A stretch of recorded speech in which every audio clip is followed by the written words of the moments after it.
Yeah. Okay, welcome to another Tarcy Talks. And I already messed up. So apparently, I had accidentally scheduled this to go live at 8:30, even though the regular schedule is 8 o'clock. So, and considering that I am severely lacking in content the past few days, so anyway, my idea was that the actual thing will start at 8:30, but I don't want to leave those who had uh, kind kind of want to keep that don't want to ruin that habit that might have already been formed that I stream at 8 o'clock. So I said, okay, I'll go live at 8, fill in the space until 8:30, and which point Josh will join us, Turkey will join us, and from there we can go to the meat of the topic. So basically, this time right now that we have is sort of how do I put it? A free for all. Parang I get to talk about whatever. Uh, I mean, if you guys want me to talk about something, I can talk about it.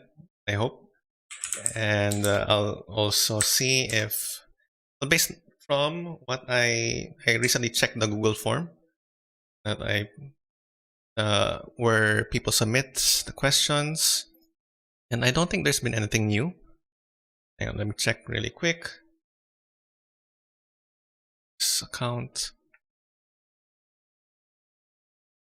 Okay, so hang on. Let me just check really quick if there have been any new submissions to the questions or to the survey form. I need to put a shortcut to that thing. Hang on. Okay.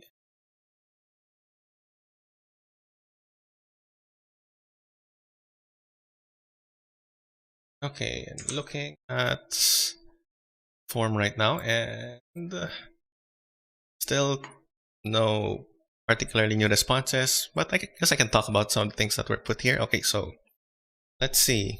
Oh my god, you know how to read.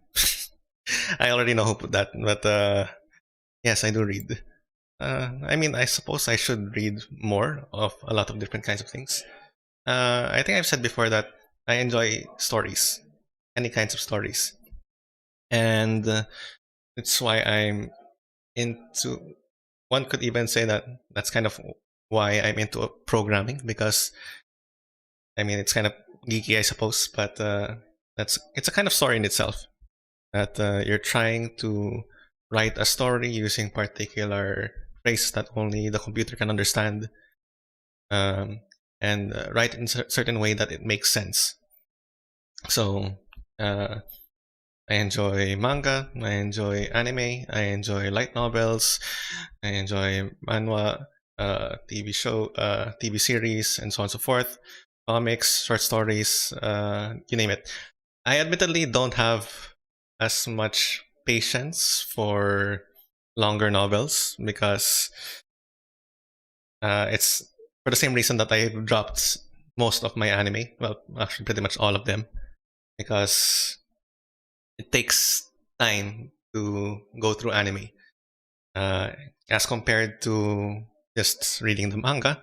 So, one 20-minute episode in anime and translate to maybe 3 chapters of a manga, and I can read 3 chapters of a manga in 10 minutes. So it's a lot more time efficient that way. Fanfiction, I'm pretty big on because, see, I mean, I don't have many fandoms that I am constantly updating myself on. I have, I suppose, 3. Um, but fanfiction is great as long as you can find good writers, which is not too hard to find, especially if you make use of the fanfic recs from TV tropes. And yeah, okay, so let's see. So I know how to read. Let me see. Is there anything else?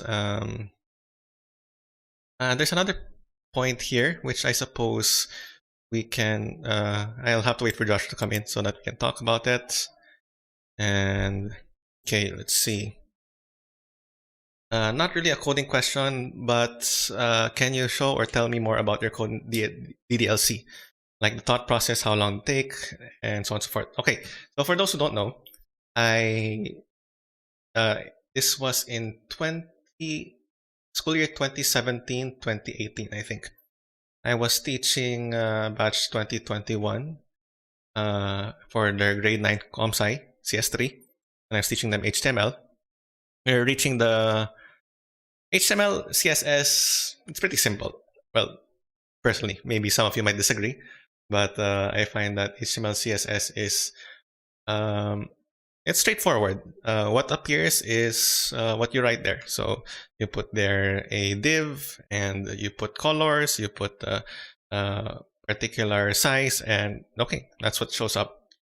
But we were starting to go into JavaScript, which is the more programming part, I suppose, of that course. And I could already foresee it. I mean, by that point, I was already teaching for 3 years, 4 years, and I could already foresee that there would be problems. People would have trouble understanding the concepts. And, well, I mean, as with anything, to understand any new idea, if you're trying to learn something, it's always good to understand it on your own terms. So to use things that are familiar to you, things that you like, things that you can mull over without it feeling tiring. So at that time, that was the maybe not the peak of the popularity of DDLC, but it was still pretty talked about. In fact, so some of the students in class recommended that I try it, and it was free on Steam. So okay, it's okay, I'll try it, and yep, finished it. And I found that it was very, for those, I'll try not to spoil too much, but it's very meta, DDLC. And I thought this would be great if I could use this context as a way to sort of engage the students when teaching ComSci. So what I did was, and I also thought that if I use this to teach ComSci, then it would make sense, sort of in universe or in canon. So yeah, that's how I started thinking. Okay, I can use DDLC to teach JavaScript. Basically, for, I had to figure out.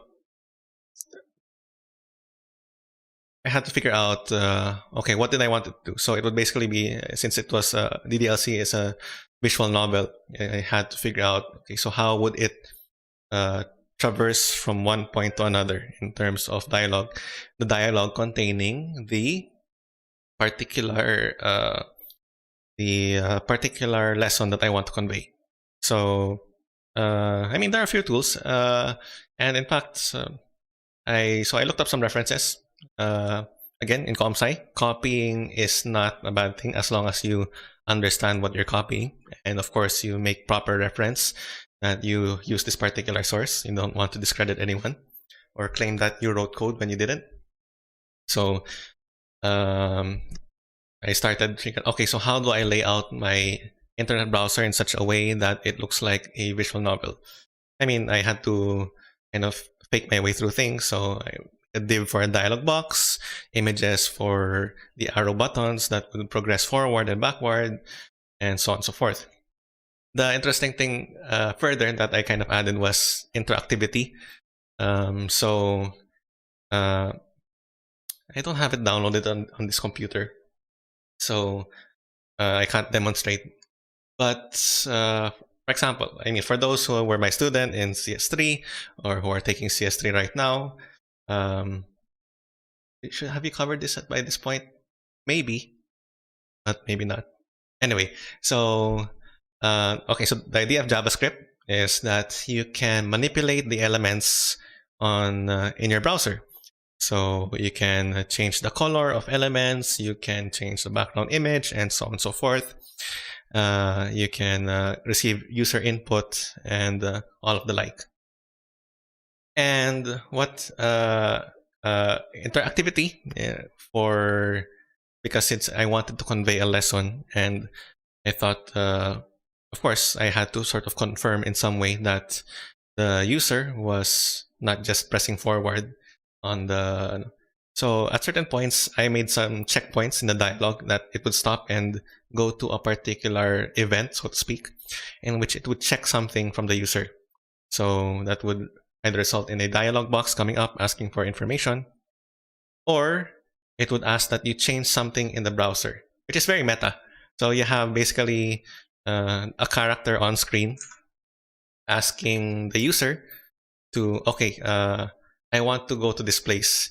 Can you change the uh, and of this character being very meta says, okay, so let's change location, change the background image of this website that we're working on to your room or to this particular location. So, and then the user would have to access the console of the browser. For those who don't know, it's F12 on your keyboard. You'll open the browser, it will allow you access to JavaScript or to input commands via JavaScript. And then you'd have to make use of the specific JavaScript command to change the image, the background image, to a specific value, and the dialogue will not progress until it is able to check that that change has happened. So yeah, I mean, when it comes to those projects, it's part planning, part just getting into it. It's good to have a realistic plan. Whenever I start one of my larger projects, I always do try to set aside time to even work away from the computer, just to have a piece of paper, figure out what is it going to look like, how is it going to progress from one point to another, what are the different functions of different components, and so on and so forth. So I try to do that as much as possible, try to lay it out. But there's also, some people might have the tendency to kind of dig that hole deeper and deeper and just work on the plan more than the actual thing. So I kind of set a personal deadline that at this point, no matter what I have, I'll start coding. And it's a cycle. So you start coding, you realize that something that you planned is either too hard or actually impossible, and so on and so forth. Or you kind of assume that there will be a way to connect these two things together, but it doesn't really work that way when it comes to this particular language. So when that happens, you and you'll only really realize this once you actually start working on your code. So after that, you take a break from coding, go back to the drawing board, try to think of other things, do a bit of internet searching, what are solutions to this particular task, and eventually you get something that sort of works. I never did finish it. Actually, so the past 2 years, in fact, I've sort of requested that rather than CS3, I'd rather teach CS4, which is, personally, I find more fun. A lot less messy. It's more tedious, definitely, but I find it more organized. So in CS4, I was thinking, can I do something like what I did for CS3 and create a sort of meta tutorial. From after brainstorming for a while, I realized, no, I can't really do something like that. But I did entertain the idea of sort of creating a visual novel that would teach CS4. And I downloaded RenPy, which is basically a visual novel generator, or it makes it easier to write visual novels or create visual novels. Played around with it a bit, got the concepts in my head. I just have no time to write. It's tedious, definitely, and I need artists. It's hard to. It's a visual novel. I need visuals, and I am no good at drawing.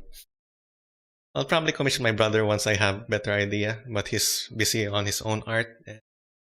In fact, his own visual novel.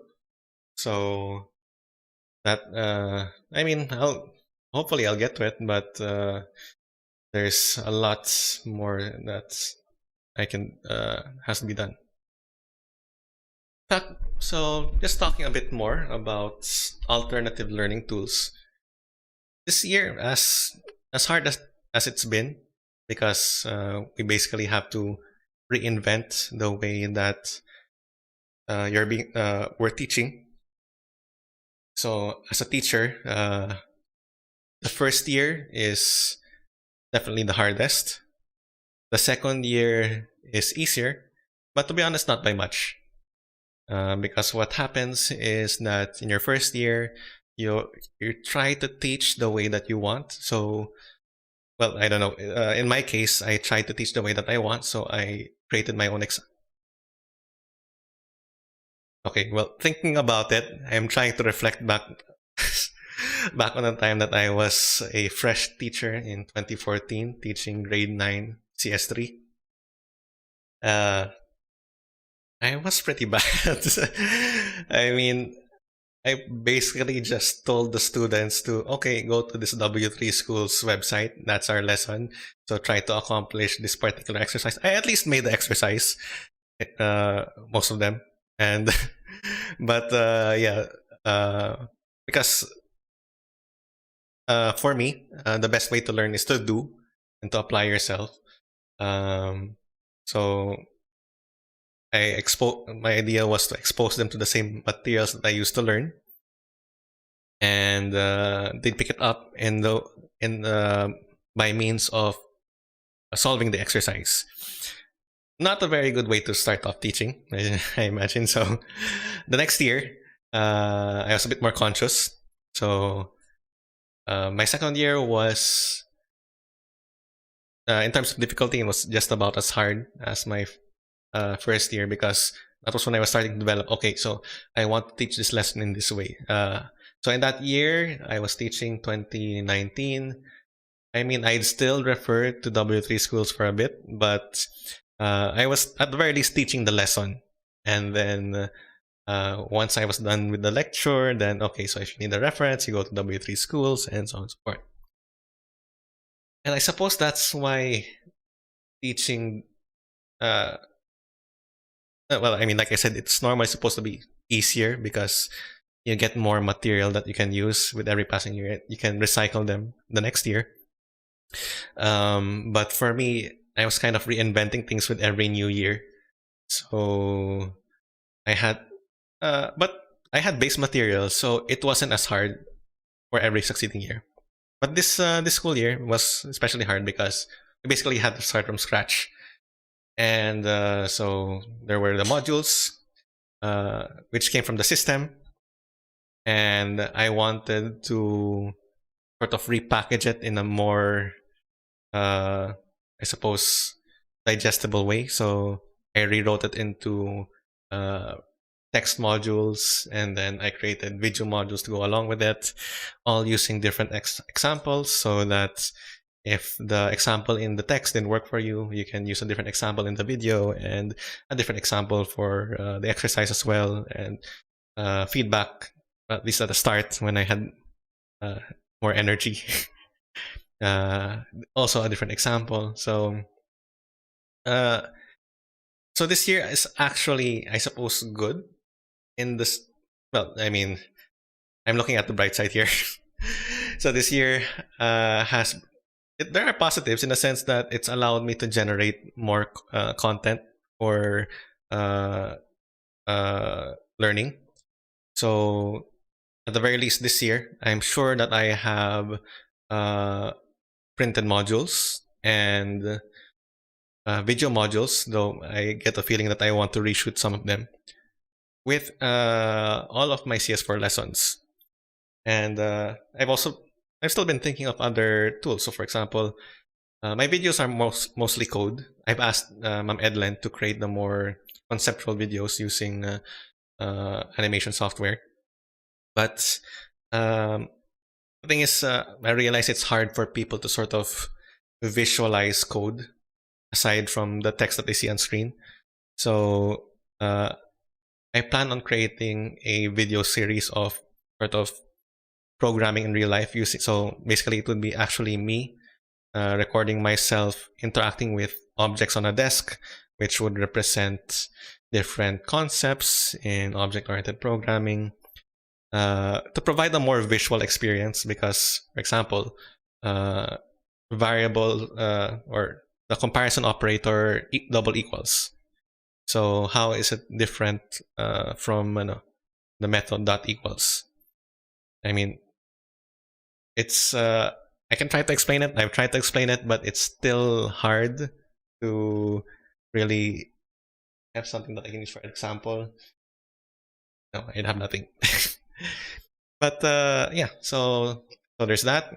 The sort of live action video series, real life tutorial, and there's the visual novel that's it's being planned, and I originally envisioned it as basically precise simulator, uh, where you're actually attending the classes via the visual novel and actually trying to get through the class. But each lesson that you attend sort of unlocks a certain route with a particular character, and also unlocks a certain power that you can use in your visual novel day-to-day life.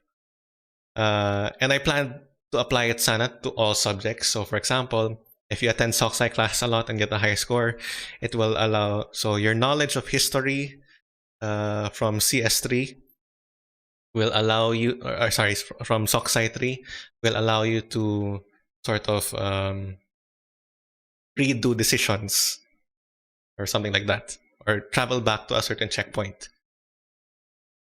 I mean, I didn't really figure out the mechanics, and then advancing in your CS route will allow you to see, okay, so what decisions will affect what parameters. So you'll sort of see what are the if statements behind each of those choices, and how will they affect the different stats of the character, or the affection points from the other the other characters. So something like that. Although all while, of course, teaching you the various lessons. Of course, that would take a lot of work, a lot of coordination. So when can I get to doing that? I have no idea. Okay, so let's see. Anything else? Let's see. So some other things that were mentioned in the Google form. Let's see. Concessionaires that stood out to me. Ano baon ako eh. So I don't normally buy from those concessionaires. Joshua's favorite is the cheeseburger, I think. That gets sold out super quick. So anyway, you can ask him when he comes. So I need to stall for 3 more minutes until Joshua comes. And then we can actually go into the main topic. So I suppose that's me talking a little about coding, and more, I suppose that's more about teaching. To be honest, coding, for those of you who don't know, my undergrad is actually physics. It's not comp-sci. And to be honest, a lot of teachers in comp-sci are not comp-sci. But I mean, I don't know. Comp-sci is a skill. So anyway, not to scandalize you guys, but in physics, I was in the photonics lab, and there's a fair amount of programming, even in the regular classes. And in my research, so I was studying, I was supposed to be using lasers to figure out certain things about material properties. But the problem was, I didn't have the equipment needed to run that experiment that I wanted to. And it was more, my research was more of a technique or of a way of arranging things in the optical setup, so that we can discover things about the material. So since I couldn't get the equipment I needed to run the experiment, I basically defaulted to programming. I knew the equations that defined the different interactions inside that experiment. So I plugged them all into a simulation. And basically, I did my entire thesis via simulation. So I learned a lot of programming through that, which was kind of like how I ended up teaching comsci in the first place in Philippine science. And I mean, it's quite learning by doing is really an interesting thing, because you go into it with a goal of what you want to do and no idea how to do it, rather than, I suppose, the school approaches where you learn the basics and then you build up into the actual thing that you want to do. So if you looked at my code then and some of my code now, you'll notice that it's kind of like a mishmash, Frankenstein's monster of different code mashed together, slightly modified so that it would fit. And one mistake that I did was I hadn't really comprehended what, because when you think about computers, they run pretty fast, right? So in my simulations, I was working with an image. And okay, so since it was a virtual image, it wasn't an actual thing, so I could define the resolution. So I said, okay, so I wanted a pretty high resolution. So let me make a 10,000 by 10,000 square image, and I'll run the program through that. Now, the thing you have to understand about my code then was that it would loop through every pixel one by one. And as fast as a computer can be, what is 10,000 times 10,000? So that's 8 zeros. So, I mean, that's a lot. And it takes time to run one loop of a code, especially if it's complex. So I remember turning on my laptop, making the setup, and then running the code. And I said, okay, I'll just leave it, and then I'll come back to it later, and it'll have my results for me. I come back, this was in the morning. I come back in the afternoon, it's still running. No results yet. And then, okay, I mean, I guess I can leave it overnight, and I'll just pass the results in the morning. I wake up the next morning, it's still going. I start to get concerned. Did it get stuck somewhere? Is there an infinite loop? So I decide to stop the program, and I insert a counter inside the program so that it will print which iteration it's at every time it loops. So it will go 1 all the way to 10,000 times 10,000. And then, okay, so I restarted the program. It was a waste of one entire day, but okay, whatever. So I restarted the program. I see 1, and then wait, 2 comes out. And then I asked myself, okay, that was, I mean, it wasn't fast. It wasn't slow, but it wasn't fast either. So I timed how long it took for the next number to show, and then computed, so given that speed and how many iterations, when will my program finish? Apparently it will finish in like 16 years, something like that.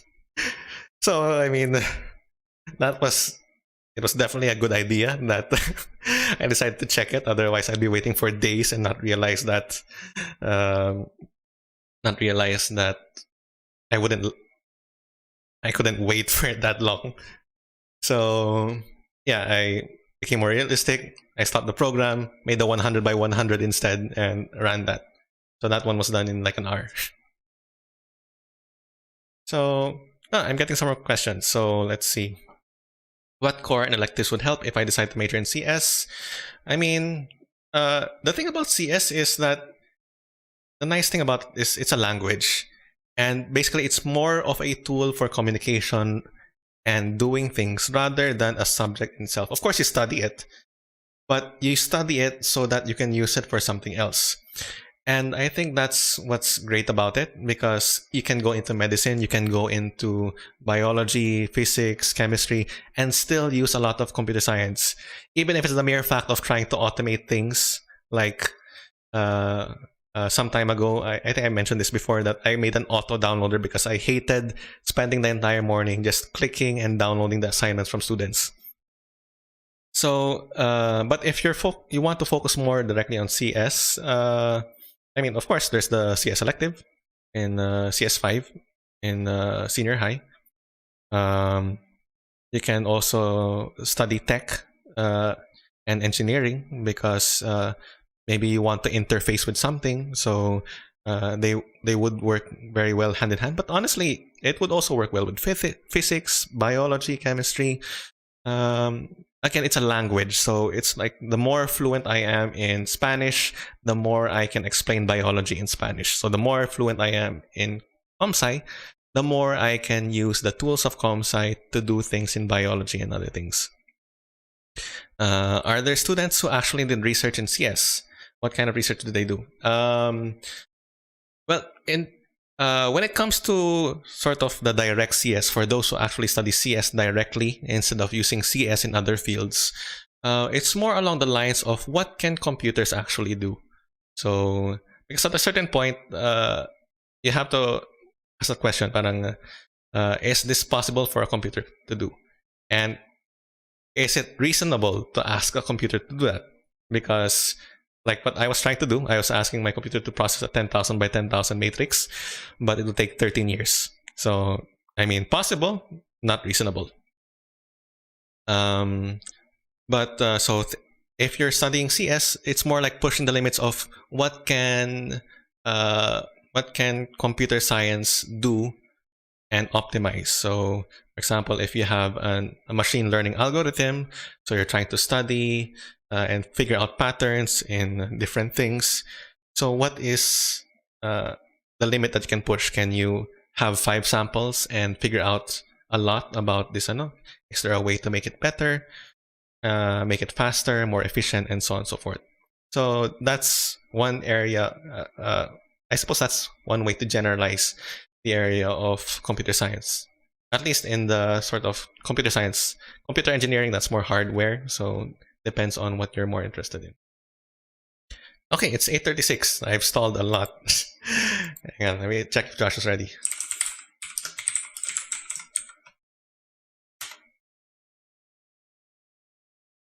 Let's see.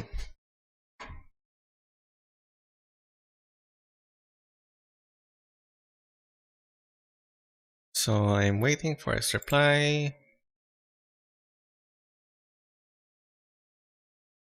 He says P. U. Yep. Okay. Let me just call him. Discord.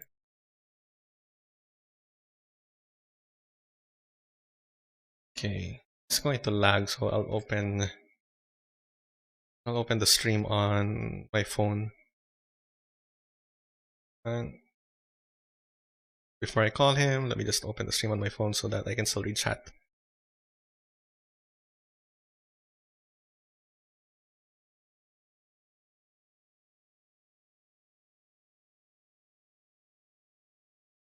Okay.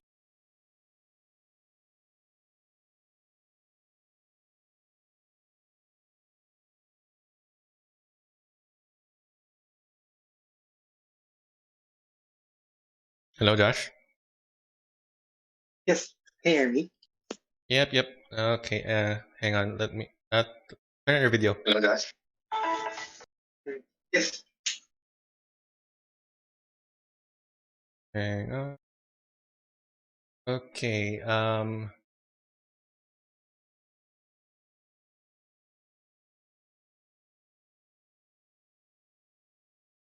Hey.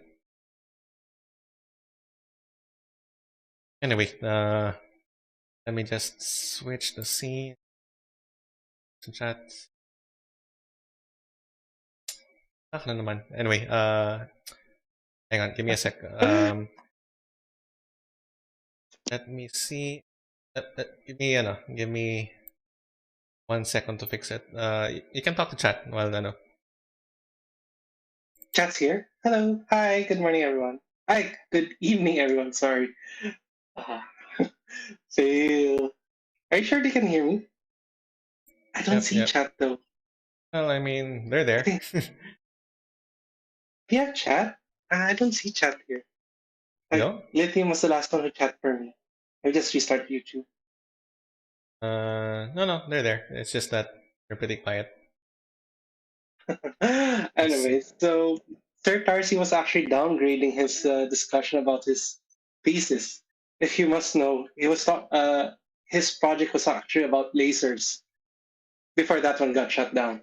So before he got to shoot down anything with his lasers, his experimental lasers, what had happened was that um, his thesis about lasers got shut down. Therefore, he moved on to a computational uh, theory in physics thesis. Am I here? Hang on. Hi, everyone. Wait. Is your camera smaller? Like it's smaller. Yeah, it's smaller. The laptop's still there. I couldn't transfer it yet. Okay. Switching. There. I'll need to fix Although, it. So, uh, anyway, I'll work on the details and next time. Okay. hi, everyone. Okay. So everyone can see you now, and we're talking about. We're talking about. Oh, by the way, hi to Bianca. Bianca Hepta is here. But also Bianca Dakigan.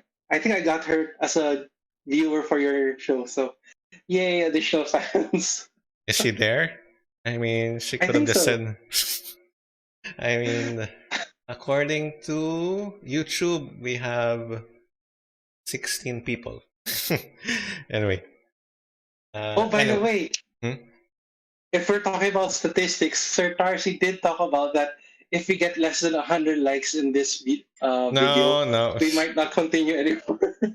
That's what you said, right? No. I said that if by our 10th video, we're averaging less than 10 people in the stream and less than 100 post stream views, then we can consider ano. I mean, again, this is supposed to be for the benefit of people. So, but if it takes too much effort and not many people are benefiting from it, Oh then no, see? Too I much mean, effort daw kayo. which means that it will free us up to look for other means to entertain our students, right? Sir Tarcy just started Genshin Impact. That's why he wanted to cut off No. the stream. Okay. So today's topic is about what was it again? Where's the title? It's about fairness and failure. So I'm a bit afraid because you didn't discuss it in the first 30 minutes. And is that why we're two here in the chat? Like, you're fairness and I'm failure? Because that's kind of mean, right? Well, I mean, who do you think you are? Wow, so it is. It does fall No. I along mean, those lines. if one of us had to be fairness, one of us had to be failure. Who will be fairness? Who will be failure? There's the public's watching. I don't want to be mean also. I don't want to be cancelled. Okay. Anyway. Fine, I'll be failure. No, you're making, baka naman ako yung makancel dito. Okay. But, yung idea ko was, well, I mean, it's, with, so, it's weird kasi, because we've only just given report cards, no? And Oh at my the gosh, same, yes. at the Oh my same, god. at the same time, quarterly exams are coming next week, so it's kind of Oh my gosh. it's kind of a surreal I want situation to in end the stream, end stream. we're kind of in a Iyak na ako. we're kind of in a surreal situation in which we're both just experiencing the end of a quarter and on the verge of ending another quarter. So, Yeah. Oh, hang on. but Sige. To show them how the life of a teacher is. Since this was what the stream was all about, intended, no. supposedly. How many parents had scheduled a PTC with you this week? me, 3, and Oh, I'm done with 2. only? I Oh, okay. mean, Oh, really? Damn. how many did you fail? No, uh, privileged information. I don't want to say a No, lot. I think kasi with my case, it's pretty clear on how they're supposed to pass. You have to submit. That's it. And I've already provided the material that they can use to submit. So there's very little to ano. Which is why when I met with some parents earlier, parang it was pretty quick na parang, okay, so I have this material. It will help in this particular submission. This other material will help in that submission. And you can do this para madalian si ganito sa ano. So, pretty straightforward. Anyway. Why do I feel like it's my fault whenever the parents want to meet with me? Like, I mean, I felt the same way. No, but to be honest, I yeah. was thinking more along the lines of fairness and failure in terms of, okay, so how do we handle it? And how would we recommend students to handle it? And the thing is, I chose the 2 topics, fairness and failure, at the same time because I feel like they go hand in hand. Because sometimes we feel that our failures are a result of certain things being unfair. So education right now is unfair. We're learning at home, we're learning by ourselves. Our teachers are just passing us information and expecting us to learn on our own. And we're expected to reach a certain standard which has not been really, quote unquote, been tested before. So sometimes we can feel, and we can be justified in feeling, that a fair amount of our failure comes from a certain unfairness in the world. And I was thinking that it would be interesting to hear your side of it because you're studying law. So what is the concept of what's fair? Who has the right of way in certain discussions? And so when a student and teacher argue, when can we say that what one is saying is fair or not? And Bakit may quiz ako? Ba't mo ko quiz agad? Anyway, that's so unfair.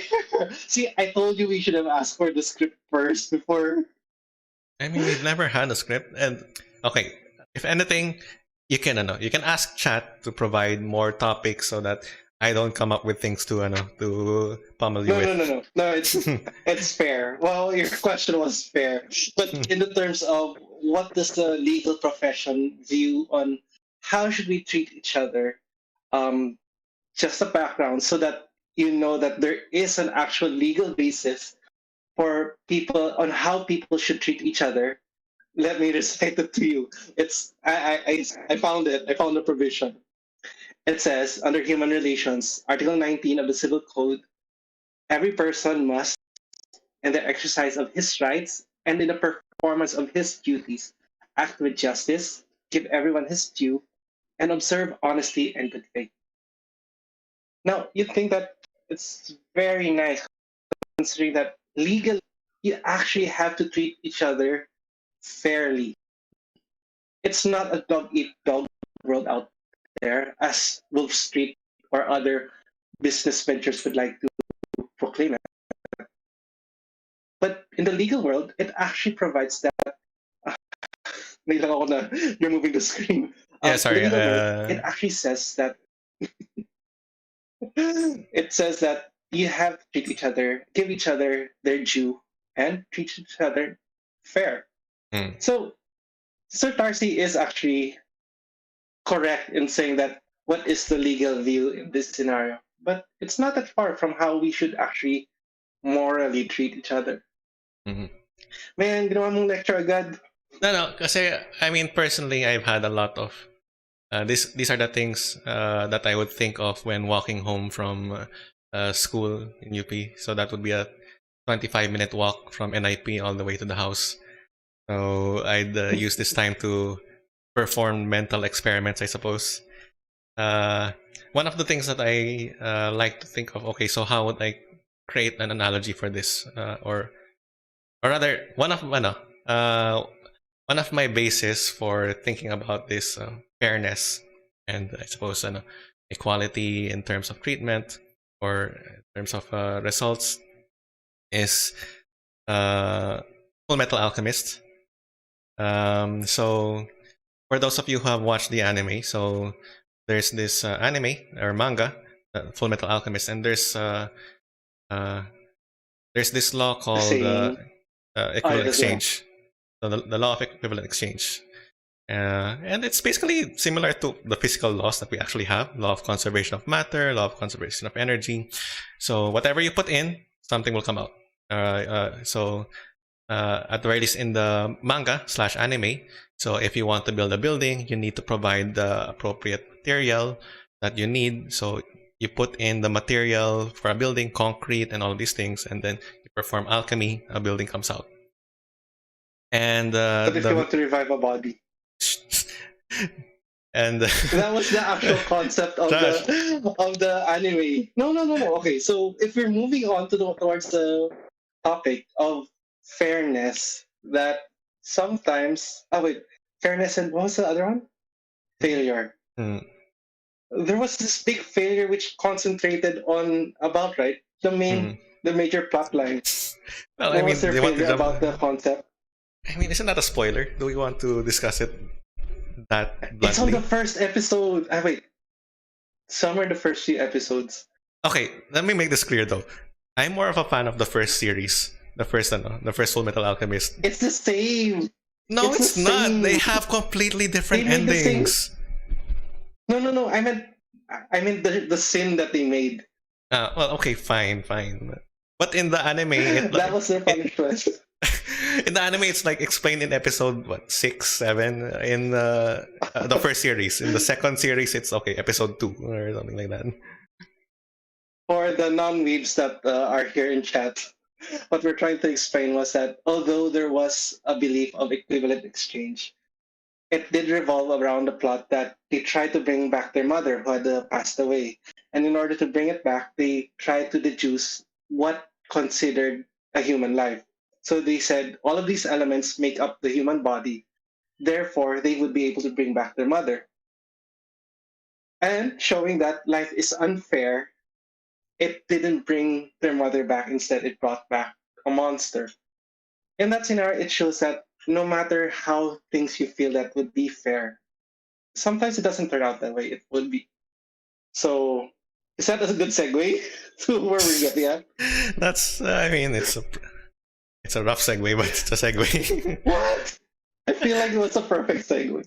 But I mean, But yeah, one thing kasi that and this was only in the first series. It was only mentioned in the first series, which the first series was a lot more dramatic and more parang there's a lot more drama, political intrigue, and has a smoother build up in my opinion compared to the second series, which was a bit more shonen, I suppose, more action oriented. But okay, really. and so in the first series, so the main character, Edward, really believes in the law of equivalent exchange, and he applies it to everything, whether it's alchemy. So you put in the material, your intended output comes out, and he also applies it to uh, his own personal principles. So if you want something, you have to work for it. So if you put in the effort, you will be able to achieve your goal. And later in the series, he encounters. Okay, this will be a spoiler, but anyway, whatever. Uh, he encounters his father, and he says that the law of equivalent exchange does not exist. It's not real. And in fact, he's glad it's not real because that means that uh, he feels like he has received things that he could have never have worked for. that he has received uh, benefits that he did not put in the input for, or the at the same time, there's also that unfairness in which a person can work and work and work and yet not get what they want. And I remember thinking about this a lot during my walks, and I was thinking, uh, parang, is it really? Uh, can I actually? I mean, I know it's an anime, but can I actually use these ideas? And I was thinking, so if a person works and pours a lot into a certain thing, where does it go if it fails? Where does it? What happens to that effort that he puts in if he does not get what he wants? And I realized that. Ouch. Gusto mo yata yun. And I realized, parang after that, that no, I disagree. That the law of equivalent exchange, at least how it was presented in the anime, it does exist with a slight amendment. Equivalent exchange exists. You can put in a lot of things into a particular focus, and you'll receive the equivalent coming out. It's just that it's not always what you want. So, for example, you study really hard for an exam. You study, you study, you study, and when you receive the paper back, 59 over 60. Wait, that's high. 59 over 100. Okay, so you get Oh, yeah. you get 1 point below passing. So, where did those sleepless nights go? Where did those effort, all that struggle to learn, where did it go? To just 59? You feel like you studied definitely for 100, but if all you have is 59 points, where is the equivalent of that other 41 points? Where does it go? And I was thinking, it goes into your frustration. It goes into your feeling of disappointment. It goes into that feeling of failure. Because if you had only studied enough for 59 and you see 59, you're okay. Okay, I mean, yeah, I expected that. But if you study for 100 and you only get 59, it goes somewhere. It just doesn't go to where you wanted it. And it's up to you, to us, to sort of redirect that energy. Okay, so right now, I have 41 points worth of feeling crummy about myself and feeling sad and feeling like I didn't make good use of it. What am I going to do with it? Am I going to transform it into energy that will make me work even harder in the future? Am I going to transform it into weights that will drag me down and stop me from trying harder in the future? So, our effort does go somewhere. It just doesn't go always into where we want. It's kind of like, okay, going to the sciencey side of it, thinking about law of conservation of energy, law of conservation of mass. So, I mean, you have chemical reactions. Sometimes energy is lost in the transformation. It's dissipated in terms of heat, sound, light. These weren't the goal. You wanted pure electrical energy, but it dissipates and it's lost. So our efforts and the things that we do, they're not in a closed system. So you can say that you're working towards a particular goal, but in the end, some of that effort, it escapes, it gets redirected to somewhere else, into our emotions, into our frustrations. And once it's there, it's up to us how to handle it. Do we let it overheat our brains, confuse us, or do we actually use it to direct it into something that will push us further? So parang ganun yung naisip ko.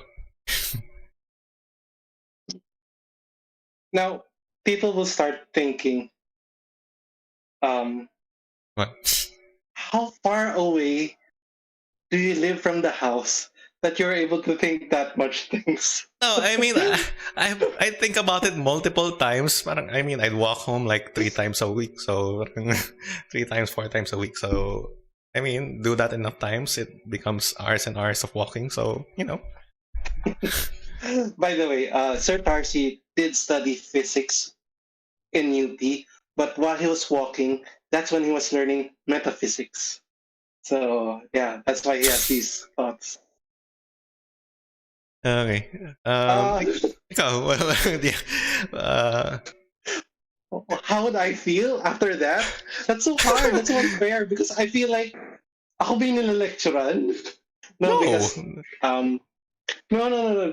Just to share with chat kasi I have been a student of law for how many plus years now. When originally a student of law would only take 4 years, it actually took me 6 years to graduate because I had to take a subject multiple times, and I did fail several times. And then to take the bar exam, you have to take one whole year to study, and then it's only taken once a year. So if you fail that exam, you have to take it another year, and it was kind of crushing. Like I do understand where Sir Tarsi was coming from. That it says na because my first take I was 5 points short from passing from becoming a lawyer.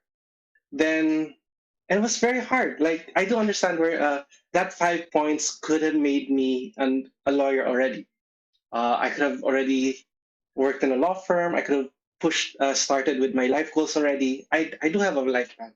I do have milestones in my life that I would like to meet.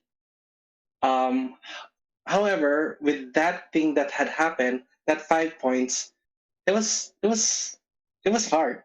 Now, was I expecting it? Kind of, yes. Because I was working at the time. Also, I hit the year na medyo minalas ako kasi there was a trend that every other year it would be hard, easy, hard, easy, hard, easy.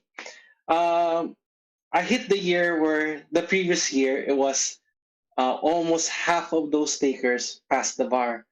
So the year that I took it, it was like hella hard. So shucks. But thinking 5 points in short ko, maybe I could have passed, should have been a bit easier. So fine. It did take me a long time to bounce back. Like around August, I only got the courage to try again because it was really shattering. I remember crying inside the faculty because I wouldn't talk about it. I really never talked about it. But when Mom Cristobal, she was so nice to me. She came because I went straight to work immediately after. She asked how I was. I cried to her and Sir Erin. So sobrang umiyak talaga ako. After that, I tried again. This time, I was short 3 points. I said, oh, sobrang. And so apparently, the exam was supposed to be easier on that year. It came out, it was harder than the previous year. So, with a lower percentage of the passers. Sabi ko, oh, ba yan? The last year I took it was 2019 and it was so hard. Like they changed the rules from 20 questions, it became 60 questions per exam. And I found it maybe it was unfair on my part, but I really had to cope up with it. And then when the results came out, I was short of 0.25%, 0.25 points. So like less than 1 point. I could have become a lawyer, sana, but that was heartbreaking, really. It took me a while to recover. I was not really close to becoming a lawyer.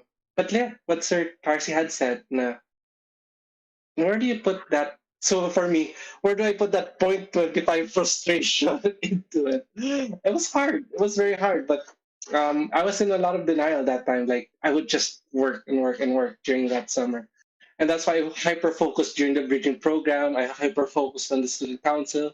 I hyper focused on the first quarter trying to promote student rights. But later on, I just burnt out. As in, I really burnt out really bad after that. And then I just realized I really have to try again.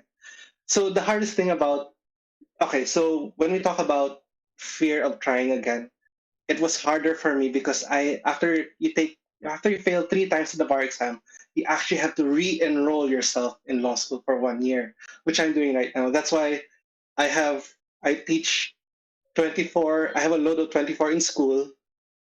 I have a load of 16 units in law school. So, but it's something that I kind of realize now that I'm taking it again. There are some things that I realize now. There were some shortcomings on my part. Like, it's just the faster you get to realize. And it's very hard because who in their right mind would accept that you were wrong? In a world where you're the hero, it's very hard to accept this part that you were the one who was in the wrong or you had some shortcomings. And it takes practice. It really, really takes practice to make sure that you accept in yourself that maybe I was wrong or maybe I should have done something better. But the thing that I kind of want to, from this monologue I've been going on for how many minutes already, I just want to share is that just keep on doing your best. Yun lang talaga yung, for me, is if you just keep on doing your best, you just have to live without regrets in that scenario. I think I lost track about the topic. Where were we? What were we talking about? Basically handling failure. Parang fairness. Handling failure. So, am I handling it well? Not so much well, because okay, law school. I think I'm handling it well. Teaching, it's so hard. It's so hard in this scenario because, like, I don't feel like a teacher now. How about you? Do you feel like you're a teacher? I I'm not feel saying that we're hand holding the students, but yeah, for you. I feel like I'm midway between a presenter and entertainer, or someone who's attempting to entertain with material with a script that is not really that entertaining.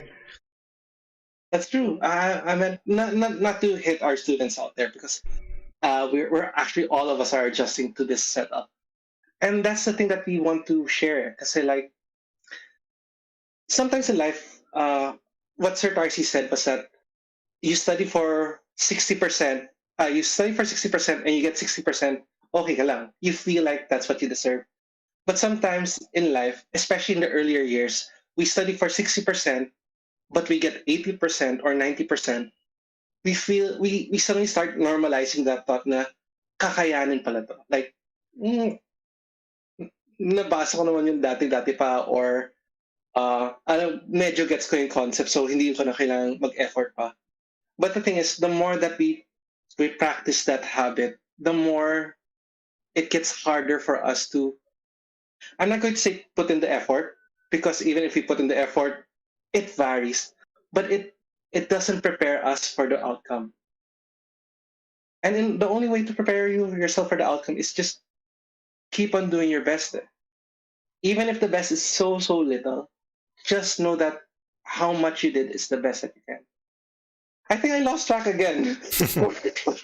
No, I mean, I know. They'll definitely pick up something from that. Don't worry. You're not sure, but they'll definitely pick something up. Man, today is very hard, you know. Okay. Want me to throw you a. Go ahead. Your turn. Maybe you could talk about your biggest. I talked about my biggest failure.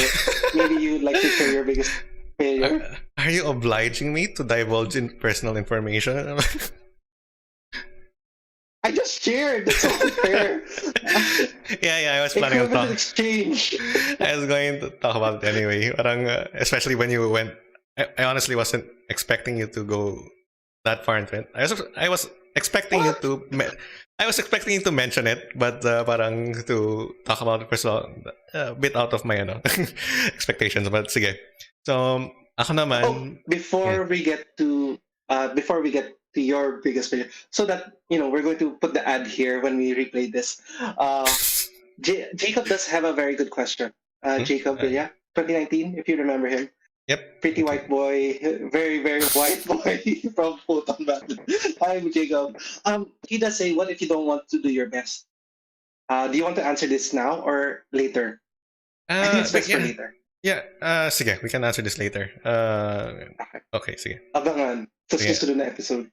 No. We can and I think it's important to answer this. Sige.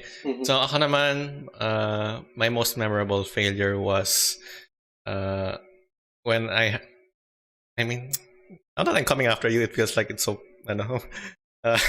Shallow. I should have gone first.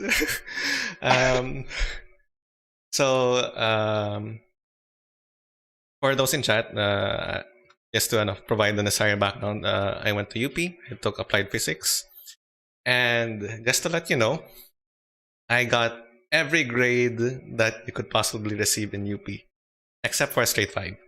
So, yun lang siguro hindi ko nakuha. So I got a 1, 1, 2, 5, 1, 5, all the way until, and all the different variations. I got a 4, so I had to take a removal exam, and I passed 1. I got a 4, I took the removal exam, I failed. I got a 5 due to absences. But I haven't gotten a straight 5. I think that would have crushed me.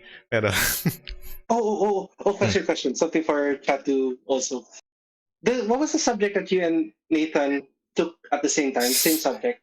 Econ Who was 10. Econ. So who was higher in Econ? Nathan. By what grade? I can't recall. Okay. Nathan's there. He'll mention the chat. Anyway, so going back to, so my track record definitely wasn't perfect. But I was definitely expecting to graduate on time. In my second year, we took a course, mathematical physics. It was really, really hard. I couldn't wrap my head around it. I failed it. That was the one I took the removal exam for and failed. So I had to take the subject again. And the problem was that it was a subject that had a lot of subsequent, it was the first in the chain of many subjects. So it was basically automatically delayed.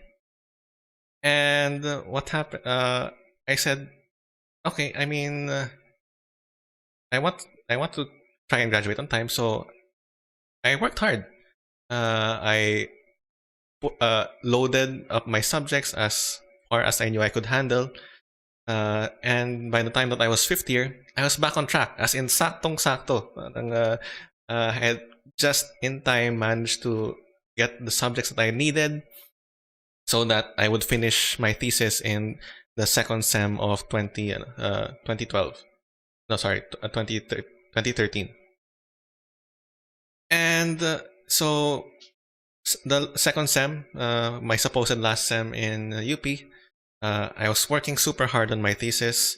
I would skip class in my, I would cut class in my other subjects so that I could work on my thesis, and really work hard. And when it came for time for the approval of the thesis, so it's the manuscript is due on a certain day, I went to ask my advisor for a signature, and he said that he wouldn't sign it. He said that this research isn't ready. We haven't talked about it enough. You haven't researched enough. He's not going to sign it. And so I had the manuscript in my hands. He walked away, and I didn't know what to do. Meanwhile, my friends, my blockmates were over to the side already cheering because they had already submitted their manuscript. They were about to they're pretty much on their way to graduation. And I was there, alone. And what's worse is, so I mean, I definitely felt crappy with having that, but okay, fine. I mean, it's what it is. I think it was the next day. I came in for class into one of the subjects that I had been cutting to do my thesis, and my teacher told me, the prof told me, "Oops, I just came in the door," and sabi sa akin, "Oops, naka-anim na absent ka na." And told me to, okay, drop this subject, take it again next sem. And I was so stunned, I just left. Only to later realize that one, it was past the deadline of dropping. Two, I had 5 absences. Or rather, I had exactly 6 absences, yes. But the school allows for 6 absences. If I had stayed and attended that class, I could have still passed. But since he made me leave, and I did not attend that class that he made me leave, I now had 7 absences. And that was what made my cinco in due to absences. So he gave me that 5. I mean, it was so frustrating. And I remember the next few weeks after that, I was really kind of coasting along. That sem was terrible. At the end of it, at the end of it, I was actually in danger of flunking out of UP because I might not pass enough units because I wasn't attending my other class anymore, and I got super scared at the end. But thankfully, I managed to, at the very least, go into autopilot and do the bare minimum in order to pass. And so, yeah, I mean, do I feel that what happened to me was unfair? Definitely. I mean, uh, I mean, I definitely feel it was unfair, but at the same time, I can also. That doesn't mean that I'm blaming these people who contributed to to my perception of unfairness. I can understand that my thesis advisor will have his reasons for not thinking that my thesis is ready. I can understand the professor for wanting to enforce the rules of attendance because, I mean, I hate right now that students are attending my synchronous classes. Parang, I can understand that frustration. But, so yeah, do I feel it was unfair to be burdened with all of those things despite having worked so much? Yes. But at the same time, there was this realization that this is the hand that I've been dealt with, that I've been dealt, and it's either I fold using the card, using card terminology, or I just play the hand as best as I can and try to make up for it. So I didn't end up graduating that same second. I graduated late by 1 sem. Basically, my my next sem was just that one subject that flunked me for absences and my thesis. So I mean, I had a pretty easy time that sem. So it's relaxed. It also gave me a bit more perspective. That I mean, yeah, I definitely wanted to graduate on time, but what did I know? What did it really mean to me? I mean, yeah, 6 months can feel like a long time, but in the long run, I mean, it's time that I can make up. It's time that I can try to take back.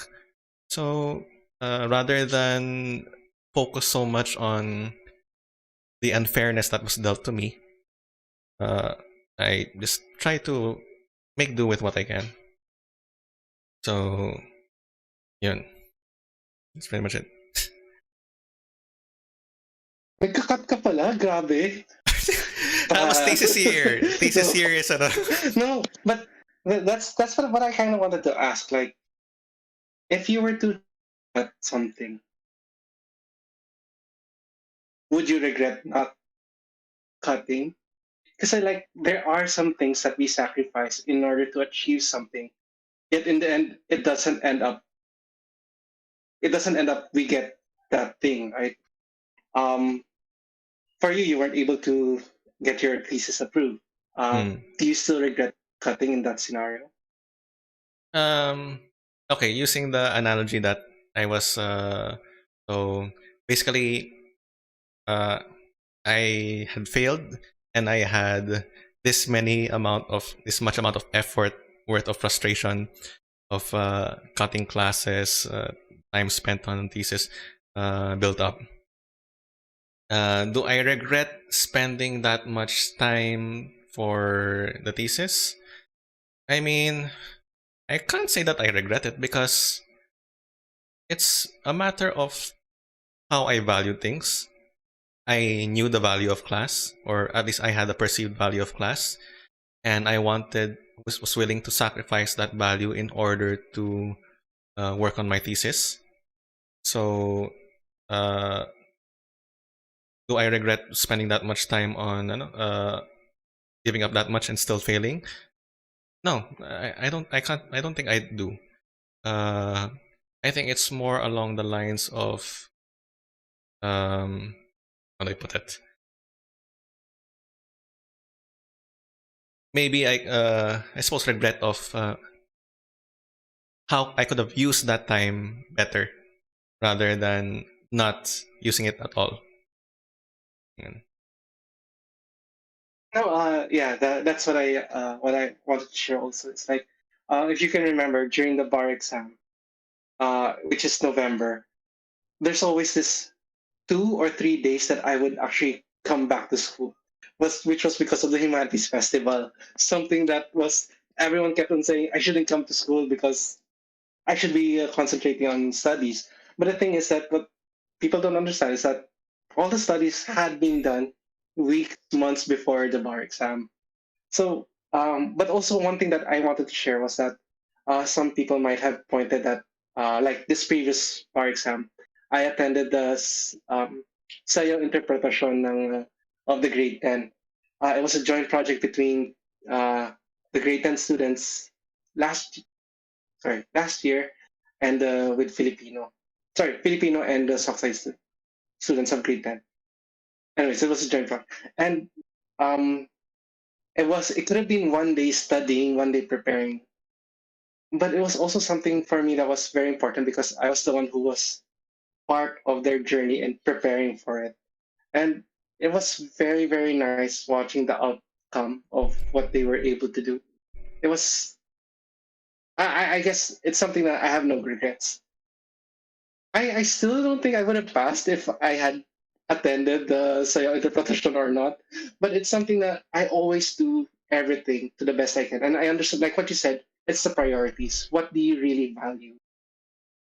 And I didn't want, and I did value my grade 10 students back then. As in, I was so happy that I was able to watch them perform. Magaling na talaga yung Electron na nalugi kami sa Electron last year because of their Sayo interpretation. They were very good, in fairness. Fine. I admit they were good. But I really love the performance of my students. Very, very. It had heart for me. But tying up with what Jacob mentioned earlier, what about things that you say? What if you don't want to do your best? How do you feel about that? Now, in this scenario, I think I want to segue to the part that since it's already 9:20, we have to start with resolutions. Um, it talks about what is important for you, because maybe the reason uh, why you're not putting that much effort into it is because you don't see the value in it anymore. And it doesn't mean that you've broken out of love of that thing. Maybe it just needs something you need to remind yourself why you're doing it. That's why every school year we would have these retreats to reinforce one's faith. In this scenario, and then they keep on saying in every retreat, you don't have to wait for 1 year to think about your faith, to realize that your faith is with you. And same goes with your life goals, with the choices that you live with. It's something that you don't have to, like one time, big time retreat to think about your life choices. No, it's something that you have to try to recollect, something that you have to try to think of. And it's very scary. I know a lot of people dread thinking about the future whenever they're asked the questions, where do you see yourself 5 years from now? Up, don't ask me. Or I'm trying to figure it out. Or they would shut down, wouldn't want to think about it. But it's scary. It's honestly scary because you want to live at the now. Why would you want to think about the future? But that's the thing. Maybe we have to also think about what we're doing now. So why are we putting so much time in these things? For me, I spend one hour every day for Genshin Impact. Why are we always Apparently, referencing I might have not. Genshin? It's something that everyone can relate to. But yeah, maybe I might not have realized it, but it's something that I can relate. It's something apparently is important for me.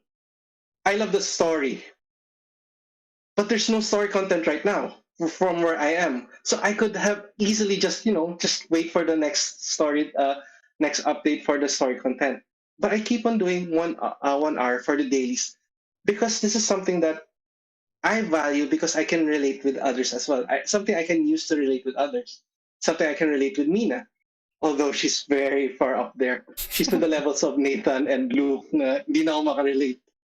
But it's something that I can try to use as a conversation holder until the next story update. Until then, I'll really eat up Genshin Impact. But what are the things that we spend on? We might just realize it's important for us. We just need to analyze why are we doing these things. Or maybe you might realize, oh, maybe I don't want to do this anymore. Maybe I want to do something else. It's just that because it manifests it. Like you suddenly start feeling, I feel not doing my best anymore here. Maybe because it's not something that you really like. And I think Jacob, am I right? You actually shifted course. Maybe it just needs discovering in your in your scenario. Just needs to dig down a little bit deeper on why you chose that course or something else. So yeah. CIE to CS. That's what Sir Tarcy did. Maybe Sir Tarcy would like to share something from physics to comsci. Let's see. Let me check chat for a bit. Chat grew without me noticing.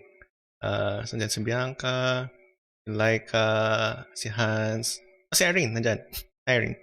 Okay, let's see. So in terms of what if you don't want to do your best? I mean, you honestly don't have to.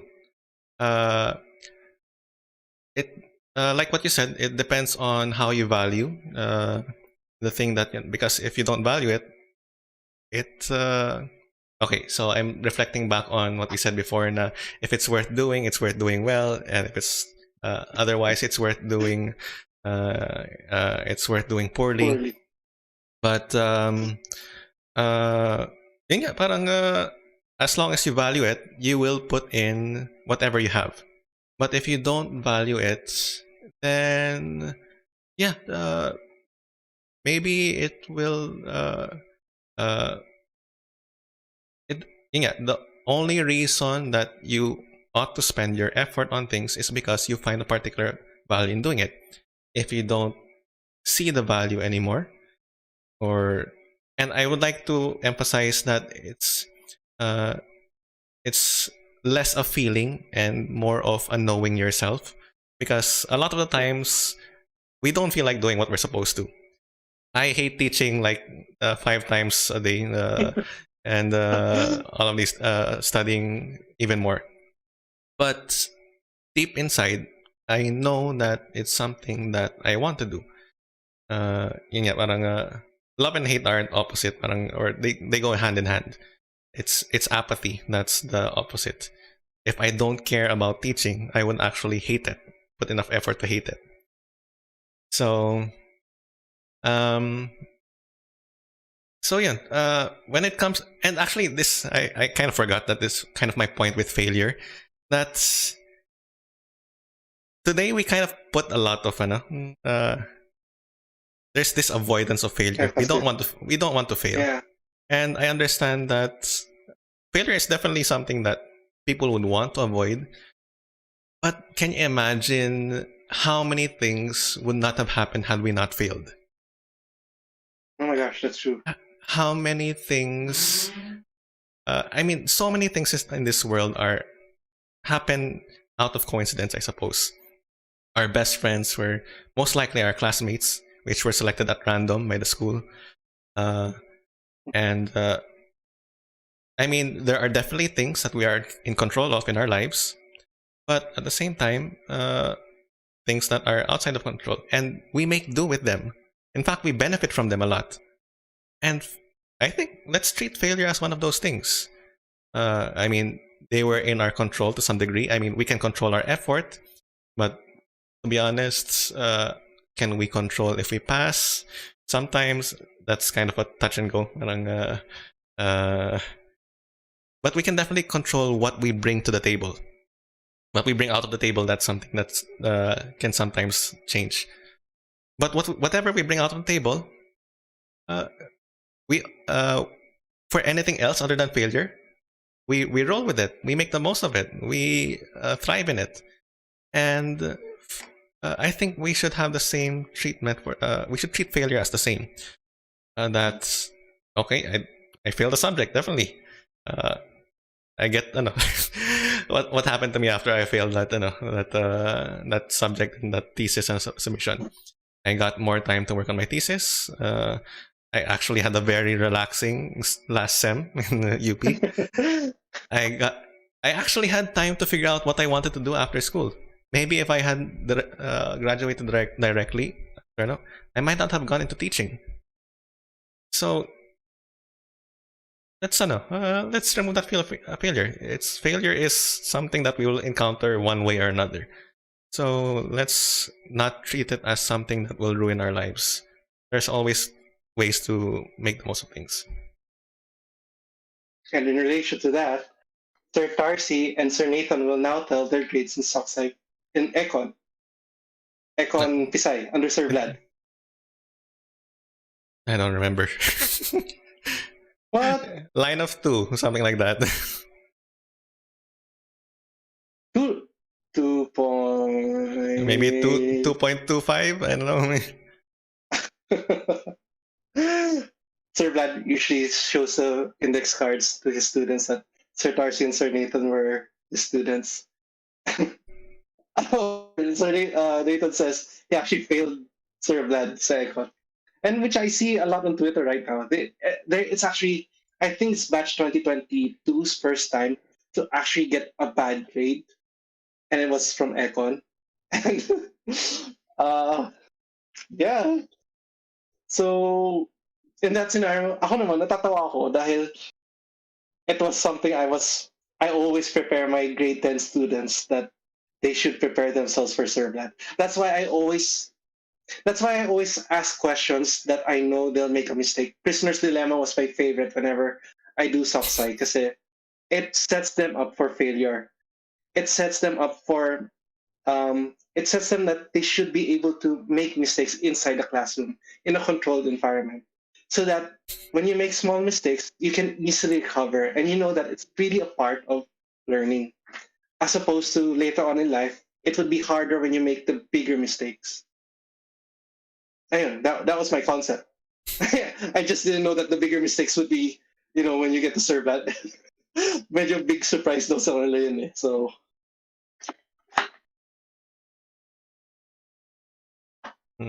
So yeah, I mean, mistakes, let's not be afraid of them, especially when, okay, what's at stake? Grades, I mean, I'm not going to say that grades aren't important, but I mean, in the list of everything that's important, your health, your goals, it's going to rank pretty low in all of those things. In fact, I'd rather have a student who felt like they learned a lot, even if they had a low grade. But honestly, if you learned a lot, you generally have a higher grade. Maybe not uno, but you definitely have a higher grade. So, well, not necessarily. I did have students that did very bad in exams because they had other conditions, but they really learned a lot from my class. Yeah, so I mean, it's just that it's really sometimes hard to translate these things into actual results. So you're putting in effort, and it's manifesting as you're learning, you're becoming more knowledgeable in the subject. It's just that the testing sometimes, or the way of measuring, is not as appropriate.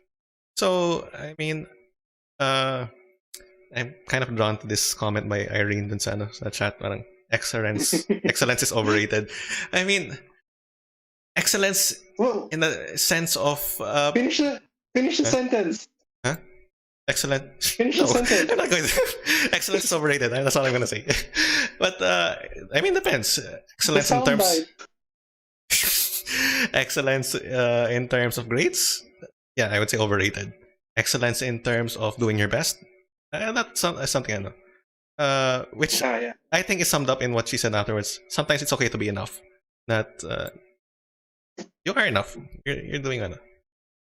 So okay. Um, let's So what's see. takeaway? Now Takeaway that it's is 9:30, be the mistake you want to be. Ah, tama ba yun? um No, no. no No, right? I suppose the takeaway here is that uh well, in terms of fairness, that to value your efforts more than what come as a result of those efforts, because yeah, sometimes things are unfair in a sense that you bring so much to the table and take away so little, and to understand that nothing is lost if you don't want it to. You can put so much effort and feel like you took away so little, but in reality, it's just in a form that you weren't expecting. And yeah, your frustrations, your disappointment, you can still use it. There's still something that can be done with that. And to not think of failure as some The end of the insurmountable, world. Yeah. the end of everything. Because yeah, life is so crazy that failures can bring about the weirdest things. I mean, yeah, parang if I hadn't failed, I might not be teaching, and I love teaching right now. Uh, if There are so many things that can happen if we simply make use of them. That includes our failure. So, you wanna comment on that thing na sinabi ni Jacob? You know?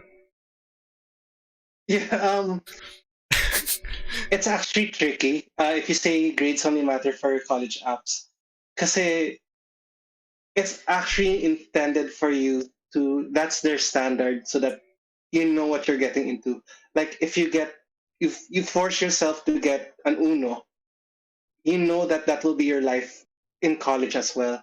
As opposed to, because I've seen people suffer so much in the schools that they work so hard to get into that they're surprised that that's the normal life for them. Uh, for me, for Lasal, it was so hard because uh, everyone I was classmates with were from Chinese schools and they were so scary dahil they have Saturday classes, they really study like scary, as in sobrang scary. Maybe when you go to a college that you want to apply for, just do your best because wherever you end up, that's where you I think you'll be really happy and where you'll be content for me. For me, I felt like nakaswerte lang ako that I got to DLSU, that it was so fast paced for me that I got I got booted out, you know lang. But I got to a college that I was able to flourish very well in CSB. As in sobrang I enjoyed the environment so much and that I was able to actually adapt to the learning style and progress all the way to where I am right now. Yeah, DLSU is a Chinese school. Filipinos really are the minority. You'd fit in though for Jacob. I was actually referring to yung sinabi niya na ano, sarap maging mistake. Yung Oh sa my aking gosh. comment. I did- oh, sorry. I thought it was related to the college app. Kasi we might have graduating students here in the stream as well. So Yeah, that's true. Pero actually, I mean, I wouldn't say sarap maging mistake, pero the thing is, mistakes have their value. Honestly, I learned a lot from my mistakes, especially in coding. Parang, and the reason why I feel like I learned so much, I reached the level of that I am right now in comp sci is because I am exposed to so many mistakes. That came out wrong, but but end stream. but okay, just to on the grades thing, grades honestly they're not perfect, but they're the only tool that we have, so that as unless we come up with a better way of measuring the competency of people, grades are all that we have that can we can quickly sift through thousands of applicants. Good grades to get a job. To be honest, I think industries are shifting away from that. I've been hearing more about interviews in which you have kind of high profile applicants na super taas ng grades, pero when it came to deliberations, they were talking more about personality. They were talking more how they would fit in the workplace atmosphere. So, yeah, I suppose it depends. Good grades to get a job. I guess it depends on where you're applying. If it's some big place that takes in thousands of applicants, they'll use grades as a way to thin out the crowd. But I mean, I wouldn't call. And again, I don't know. Would I make it in some high stress, highly competitive environment? I'm not sure. Oh But my gosh. If they would consider grades as a basis for hiring, how do you get in Pisay? Although I in was Lasal, I was baliktad yung grades eh. I was trying to They might have avoid said saying na, that. they might have said na, ooh, 1.0, 1.0, 1.0. Because I had 1.0 most of my grades in law school. They might have thought, ooh, baka uno to. When in fact, 1.0 in Lasal is the passing grade. Maybe that's why, maybe that's why my students don't like learning from me. I wonder if they learned a lot from me. You know, Mm, Latin honors, according to Nathan, Latin honors usually gets you the job, though. I mean, yeah, it's. I mean, it performs the shortcut for grades, I suppose. That shows that you're competent to a particular level. Um, but I don't know. Based from what I'm hearing from the workplace nowadays, I hear about some people talk about interviews that they were interviewing people, and yeah, parang in terms of credentials, this person was the manager of this company and so on and so forth, worked on this project, but they still end up hiring the other, So I think it might depend on the workplace that you're, okay. Saan best kainan sa UPD so that I know where to go once wala na yung pandemic? wala na. So Tarcy was what? When was the last time you went to UP? I mean, quite some Ages time ago. ago. And the thing is, NIP is so far from the usual places that we just go to the Petron and eat in Jollibee there. So, but in terms of best Wala na. and yun nga, I've been hearing na a lot of the eateries have been closing down. So, I don't know. Baka uh, I mean, if I could go back to one place there, so it would be yung sa Nismed Cafeteria, Kasaa, Nigs Cafeteria, and Dutong Bahay. But yun nga, parang I've been hearing that they've been struggling. Oh yeah, that's true. Mang Laris though, he's been franchising. Okay, I think that should do it for this stream. Any parting words? Oh, parting words. No. Oh, listen to Longest John. I've been listening to them. Very nice. You want? So Tarsi introduced them to me, and I just can't stop listening to them. It's very motivational. Tama siya? I I feel don't like know. I'm studying inside a pirate ship. I don't normally like songs with lyrics, but parang I like them. Anyway, that's it for this stream. Thanks everyone for coming. We'll see you next week. Bye, guys. Are we going to do that? No, we're not doing that.